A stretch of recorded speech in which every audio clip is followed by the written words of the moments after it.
Bienvenue dans le vestiaire avec Nicolas Saint-Pierre. D'entendre un des membres du noyau fort d'un club professionnel parler de cette façon-là, on revient évidemment sur les paroles de Jake Sanderson concernant son gardien Meriläinen suite à la défaite des Sénateurs face aux Canadiens samedi. Est-ce que ça indique peut-être que ce vestiaire-là, au niveau du leadership, c'est pas mal plus faible qu'on l'avait pressenti?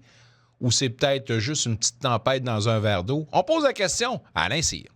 Un passionné, vous dites, tellement qu'il s'est même acheté un club. Gouverneur, propriétaire, DG, il connaît tous les raccoins du hockey junior. On parle business avec Alain Cyr.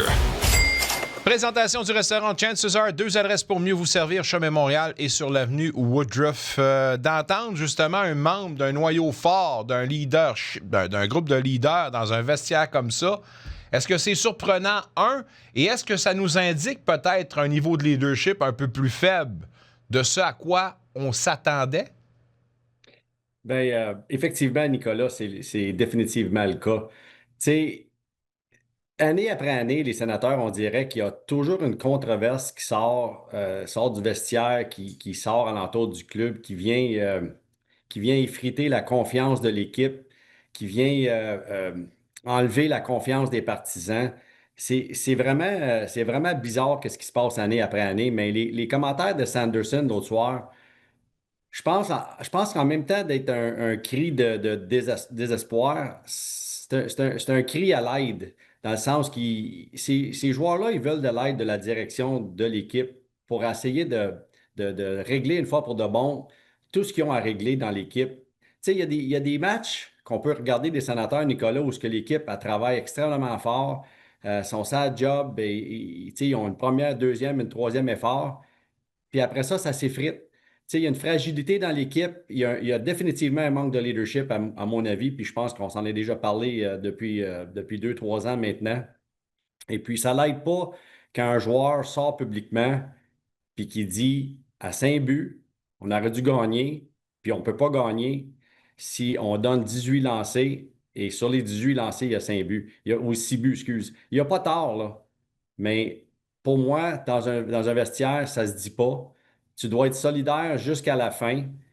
Si tu te fais échanger ou si le joueur en question se fait échanger, après ça, tu peux être un petit peu plus clair dans tes paroles, mais tant autant que le joueur ciblé est dans ton vestiaire, tu ne peux pas faire ça, tu ne dois pas faire ça. Puis pour moi, c'est un manque de leadership. Il n'y a pas d'encadrement dans cette équipe-là, c'est évident. Je me demande justement quel genre de dynamique maintenant on va avoir. Puis une pensée que j'ai après ça, là, je veux dire, ça nous démontre également que l'équipe est définitivement dégonflée quand elle sait l'identité de son gardien. Marqué, là, on n'a pas nécessairement grand choix, là. Mais imaginez dans la tête des joueurs, quand Sanderson est rendu qu'il parle de même, là, il dit, OK, c'est qui notre goaler? Ah, pas encore Meriläinen. Ça doit être aussi cette façon-là d'exprimer un peu comment lui, il sent. Tu l'as dit, le cri du cœur, c'est quelque chose qui vient du fond du cœur, ce qu'il a dit, là. Rien d'autre, là. Oui, oui. Puis tu sais, peut-être l'exemple que je pourrais utiliser plus à court terme du résultat, c'est quand ils ont mis Reimer dans le filet contre Détroit, je pense que c'était hier, Oui, hier. euh, on a vu un changement d'attitude. Mais on a vu également que dans le fin fond des joueurs sont encore fragiles. Tu sais, les sénateurs ont quand même pris une avance de 2-0, ils jouaient bien. Puis là, d'un coup, tard. Tu sais, quoi, 18 minutes après, c'est rendu 3-2 pour Détroit. Tu sais, ils sont revenus de l'arrière. Tu sais, Reimer s'est battu, il a fait des arrêts, il a donné la chance à son équipe de revenir, ce qui est très positif. Donc, il y a une fragilité, mais en même temps, le cri du cœur, comme tu dis, est définitivement là. Puis tu sais, Meriläinen, d'après moi, doit retourner dans le AHL. Il doit Ouais. retourner en bas pour donner de la place à Reimer et Ullmark quand Ullmark va revenir. Puis c'est clair dans mes yeux. Tu sais, Meriläinen ne fait pas la job. Il est encore jeune, il a encore un talent naturel. Il a besoin d'être mieux encadré. Il a besoin d'aller en bas, gauler, reprendre sa confiance. Fait que tu sais, c'est pas perdu pour lui. Mais en même temps, il ne faut pas le perdre non plus. Tu sais, fait que les sénateurs, ils ont des grosses décisions à prendre. Puis je pense qu'ils ont besoin, avec l'équipe de vétérans qu'ils ont, parce qu'ils ont quand même une équipe de vétérans, c'est pas une équipe jeune. Ils ont besoin de s'assurer que soir après soir, sont capables d'avoir un rendement plus qu'adéquat dans le filet. En tout cas, adéquat à souhaiter, puis à souhaiter que ce qu'on a vu d'hier dans l'échantillon que nous a donné Reimer, ça soit assez pour penser que le vétéran soit capable de compenser la perte de constance C'est ça, de ses exact. coéquipiers, puis en attendant qu'Olmark arrive, amener une certaine stabilité, ça serait déjà ça de gagner. Oui, effectivement, Nicolas. Puis, tu sais, on n'a jamais parlé de la fameuse rumeur qui a couru ou qui affectait les sénateurs avec ce qui s'est dit d'Olmark, puis qu'est-ce qu'Olmark aurait dit, puis qu'est-ce qu'Olmark aurait fait, puis comment est-ce qu'il a impliqué ses coéquipiers là-dedans. Mais moi, je ne le crois pas, ça. Puis, la raison numéro un, Nicolas, pourquoi je ne le crois pas, la rumeur, c'est parce que ce joueur-là n'aurait jamais été admis ou réadmis dans le vestiaire des sénateurs si ça avait été véridique. Fait que, tu sais, les gens m'a dit ça de même, les gens sont pas vraiment gentils là, à sortir des rumeurs qui peuvent affecter la vie des personnes sans vraiment avoir connaissance de cause. Puis je trouve ça bien plate là, qu'on est rendu là dans la société, là. Un commentaire de Patrick Tourangeau, puis je vais en faire part dans quelques instants parce que là, il y a un autre sujet dont je veux prendre le temps de parler avec Alain. C'est le sujet du développement du hockey et particulièrement au niveau du hockey au Québec. On sent faire sur place une sous-représentation du talent québécois au niveau élite. Puis ça se voit encore une fois au niveau des instances de Hockey Canada. Bref, pourquoi on en est rendu là selon toi? Puis qui on doit responsabiliser pour la situation et vers où on s'en va pour trouver des pistes de solution? Bien, la première chose qu'on doit se dire ou qu'on doit faire, c'est de se responsabiliser nous-mêmes, Nicolas. On a laissé des dirigeants, des bénévoles prendre des décisions au niveau hockey mineur qui ont affecté notre jeunesse, qui ont affecté notre sport, qui ont affecté ce qu'on adore, peu par petit peu, à travers tu sais, ça a pris plusieurs années, mais on a vraiment effrité l'âme du hockey qu'on avait. Tu sais, l'émotion, on a tout sorti, Nicolas, l'émotion de notre hockey mineur. On l'a détruit dans le sens que, tu sais, le Canada, Nicolas, quand on allait sur la stage nationale, là, tu sais, un événement national, là, le Canada était prêt. Tu sais, le Canada avait le couteau entre les dents, on avait le désir de vaincre. Puis si tu voulais nous battre, mais tu vas passer à travers de nous autres pour nous battre.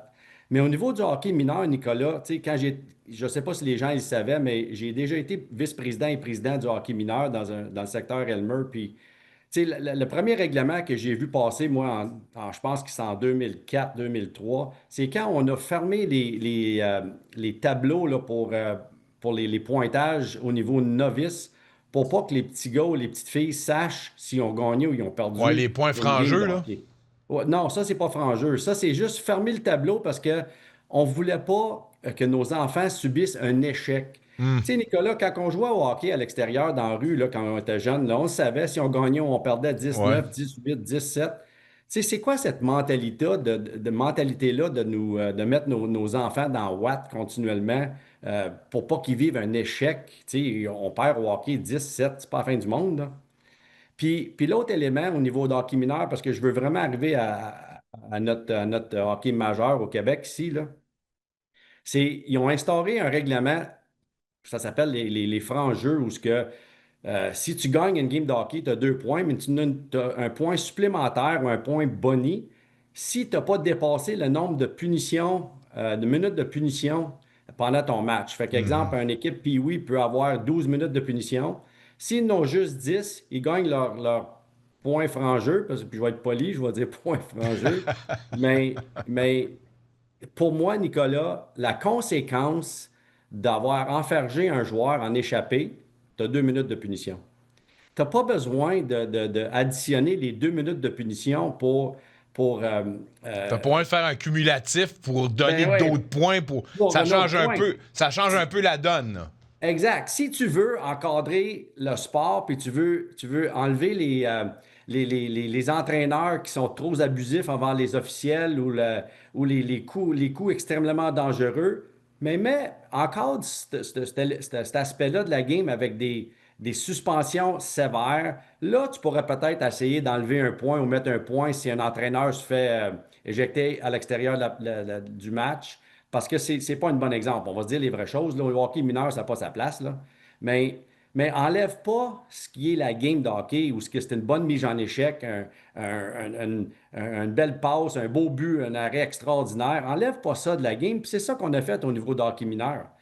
Puis après ça, Nicolas, pour terminer sur le hockey mineur, mais c'est l'empire que toutes les Georges, puis les Gilles, puis les Ginettes se sont créés dans les régions du Québec, partout, où ils se Mhm. protègent.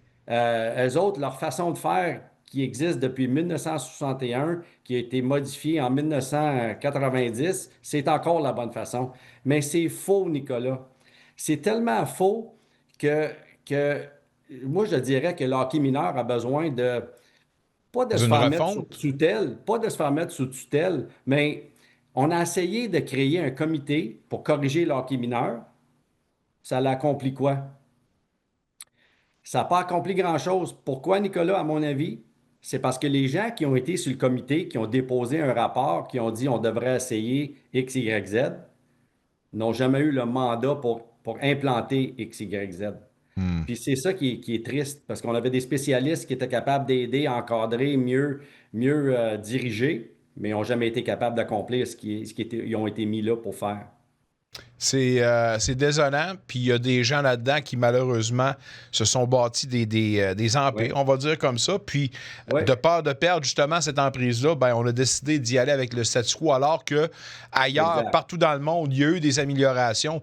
Pas parce qu'on a fait du surplace, parce qu'on voulait s'améliorer, parce qu'on voulait penser en dehors de la boîte et des cadres qu'on exact. s'était imposés. C'est Euh, absolument vrai. Puis tu sais, Nicolas, qu'est-ce qu'ils ont fait ces pays-là pour s'améliorer? sont, Ils ont sont venus regardé chercher le nos, modèle. sont venus chercher nos meilleurs éléments. C'est ça, ils ont regardé le modèle.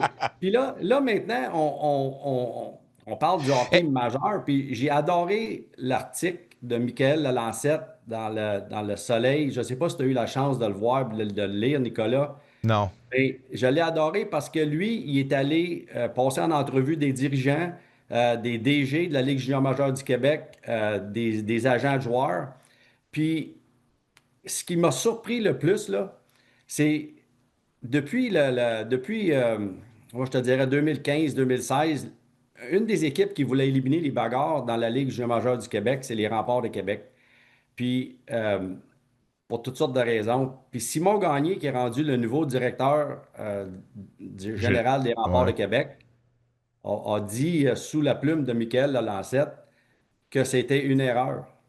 C'est le fait qu'on a voulu enlever les bagarres font en sorte que nos joueurs, encore au niveau de la Ligue junior majeure du Québec, sont pris encore de moins en moins au sérieux. Pas parce qu'on a besoin des bagarres, Nicolas. On n'avait pas besoin de plus. Quand j'ai quitté la Ligue junior majeure du Québec, on avait 0,04 bagarres par partie. Ça veut dire une bagarre à chaque 12 périodes, à chaque 8 périodes que tu joues. Fait que c'était pas un problème. C'était un règlement qui a été mis là pour que la Ligue puisse bénéficier de 18 millions du gouvernement provincial pendant la pandémie. Ça a été Simplement le ça. levier de négociation que Exactement. le gouvernement avait pour imposer un peu son lobby et ses E- intentions. Exactement. Puis, Au lieu de prendre cette pandémie-là, puis la situation qu'elle a causée, les arénas étaient vides, puis prendre la possibilité de diminuer le nombre d'équipes qu'on a au niveau de la Ligue junior majeure du Québec, améliorer la profondeur de chaque équipe, parce qu'au lieu d'en avoir 18, mettons qu'il y en aurait 16, ça serait déjà mieux. mhm. Non, on a pris le 1,5 million pour sauver des franchises que, encore là, ne sont pas capables de suivre les aspects monétaires qu'ils doivent faire. On nivelle par le bas continuellement. Fait que c'est une erreur. L'autre élément, Nicolas, que je vais te dire ce soir, ça va peut-être te surprendre. Puis tu pourras valider. J'ai parlé avec des superviseurs d'arbitres. J'ai parlé avec un ancien arbitre, un arbitre de la Ligue junior majeure du Québec. Puis une des directives qui a été mise en place, puis ça a été mis en place par Gilles Courteau, puis c'est encore là, puis Cicchini continue dans la même veine, c'est que Quand il y a un scrum en début de match, Nicolas, les consignes qu'on a données aux arbitres, c'est que tu sors 2 joueurs, tu t'en vas au banc, chaque banc, puis tu leur dis, s'il y a d'autres scrums pendant le match, je sors un joueur, puis vous allez passer la soirée en désavantage numérique. Quelle sorte de directive, puis je vais être très direct, là, de perdant que c'est ça? Ben, on enlève l'esprit. Ben, je veux pas dire que de se battre, Non, ça non, c'est met pas ça que je dis, un scrum. Non, non, mais ça, un scrum, c'est ça que je veux dire. C'est un Je veux pas scrum. dire que se taper sa gueule, là, ça règle le Non, problème du hockey, puis c'est avec ça qu'on va faire des champions. Mais non. on semble vouloir absolument désamorcer une bombe qui n'explosera pas, puis on veut vraiment garder tout le monde sur un qui-vive. Hey, Ben ça se fait oui. pas de même, puis vous allez jouer de cette façon-là. On n'enlève pas une certaine portion de la compétitivité dans ce Mais sport-là. c'est ça qu'on fait. On arrache l'âme. On a enlevé toute l'émotion dans le game. On ne peut plus faire une mise en échec qui fait du bruit parce qu'on a une punition. Laisse faire si elle est légal ou pas légal. Si la mise en échec fait du bruit, Nicolas, sur une bande, Mhm. ben, le réflexe, c'est qu'on lève le bras. Ça fait que tu as 100% raison. On a enlevé l'émotion dans le sport. Fait que ça nous emmène à aujourd'hui où ce que si tu t'en vas à la guerre, tu t'en vas gagner une coupe, tu t'en vas gagner une médaille d'or aux Olympiques. Bien, tu vas prendre quoi? Tu vas prendre des joueurs avec du caractère, tu vas prendre des joueurs qui sont capables d'aller à la guerre. Tu sais, tu prendras pas un joueur qui va tourner devant une mise en échec. Tu vas prendre un joueur qui va finir sa mise en échec. Tu sais, fait qu'on parle pas de bagarre, là. On parle, Nicolas, d'enlever D'intensité. l'intensité, l'émotion. Puis, tu sais, Nicolas, qu'est-ce que ça a causé, ça aussi, là? Quand il y a un scrum à cette heure, Nicolas, tu sais, les joueurs de hockey, là, sont assez brillants des fois, là. Fait que, tu sais, avant de rentrer dans un scrum, Nick, là, les joueurs se crachent dans la paume de la main, où ce sont leurs gants. Ils essuient le visage euh, Adversaire. de leur adversaire avec leurs gants, plein de crachats. C'est-tu mieux, ça, Nicolas? Ouais, là, tu prends un exemple que maintenant qu'on peut pas aider nos affaires avec Ah justement ouais, des scuffles puis des jeter ouais, les gants, là, il y a des joueurs qui prennent des largesses, puis juste ben pour oui. écœurer le monde, ça, c'est l'insulte ultime, se faire passer le gant en Ben, passant dans le visage, là. c'est sûr, c'est sûr. Puis, tu sais, imagine que tu fais ça contre le joueur vedette en séries éliminatoires, Ouais, puis là, ouais, le ouais. joueur vedette se choque, il drop ses gants, puis il est suspendu. Tu sais, c'est de l'absurdité par-dessus absurdité. On dirait que quand ils se rencontrent, la première question qui se pose, c'est de quelle façon qu'on va faire pour encore écraser notre hockey au Québec? Hmm. Puis ça, c'est triste. Honnêtement, là, c'est triste. Puis moi, ça me désole. Puis tu sais, je vais te permettre je vais me permettre de te dire une autre petite chose qui va peut-être intéresser des gens, mais moi, dans le temps des fêtes, j'évalue des joueurs de certaines équipes dans la Ligue junior majeure du Québec pour des transactions. Puis j'ai fait, je pense, j'ai fait, je ne sais pas combien de clips que j'ai fait, mais j'ai fait assez de temps pour te dire qu'en moyenne, Nicolas, là, il y a 6, 7, des fois 9 vraies mises en échec qui se donnent dans une game junior majeure du Québec. On a, Honnêtement, là, on a c'est vraiment enlevé un c'est autre aspect. désolant. On C'est a, désolant. il me semble qu'on disait il n'y a pas longtemps qu'au Québec, on commençait à avoir du rythme autant que les Bœufs de l'Ouest, puis on n'avait rien à imposer à personne, on n'avait rien à avoir peur de personne. Mais à cette heure, maintenant, c'est. Je pense que les bœufs de l'Ouest, ils ont plus de cornes que nous autres. Fait que longue histoire courte, tu sais, faut arrêter d'écouter les gens qui ne sont pas des partisans de hockey, premièrement. Faut commencer à réécouter les gens qui payent pour venir voir le produit, qui ont toujours payé pour participer des matchs de hockey, exemple des Olympiques de Gatineau, où c'était intense, c'était pas toujours des batailles, c'était intense, tu savais jamais ce qui était pour se passer, grosse mise en échec, un but extraordinaire de Claude Giroux, tu sais, c'était du wow. Puis là, on est rendu là, Nicolas, aujourd'hui, avec un oreiller et une couverte, parce qu'on ne peut pas faire de mise en échec, il ne faut pas faire de bruit. C'est triste en Ah. baptême. Moi, là, ça me désole. Je suis content que la Ligue nationale ils jouent plus robustes qu'ils jouaient, mettons, 3 ans passés, là. Euh, Puis là, le modèle que la Ligue nationale, que toutes les équipes vont essayer de suivre, c'est le modèle à qui, tu penses? Des Aux Panthers? Panthères de la Ouais. Floride. Ouais. C'est le même qu'on va gagner. C'est la seule façon de gagner. Puis tu sais quoi? Ils n'ont pas tort. Da- C'est très difficile de les battre quand ils ont du talent, ils ont de la drive, ils ont de l'angle, ils ont de l'émotion.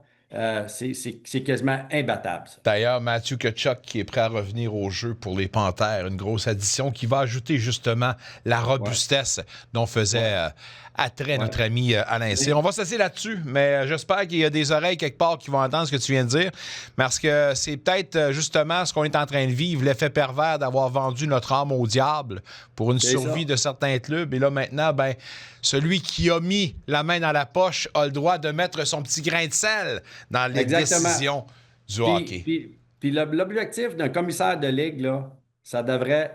Si là, on est tous conscients qu'il y a un problème de développement, puis on est tous déçus qu'il n'y a plus assez de Québécois qui jouent un rôle prédominant dans la Ligue nationale ou qui ne sont pas choisis pour les grands événements, mais notre objectif, ça devrait être d'améliorer le produit sur la glace et non pas de dire on a 96% de moyenne au cégep. C'est- Ça me désole, ça me pue au nez. Je suis plus capable d'entendre ça. S'il vous plaît, quelqu'un a corrigé le vrai problème. Monsieur Alain Cyr, allez en paix. Sachez que vous êtes entendu. Beaucoup de monde, d'ailleurs, ont regardé ce que tu avais à dire la semaine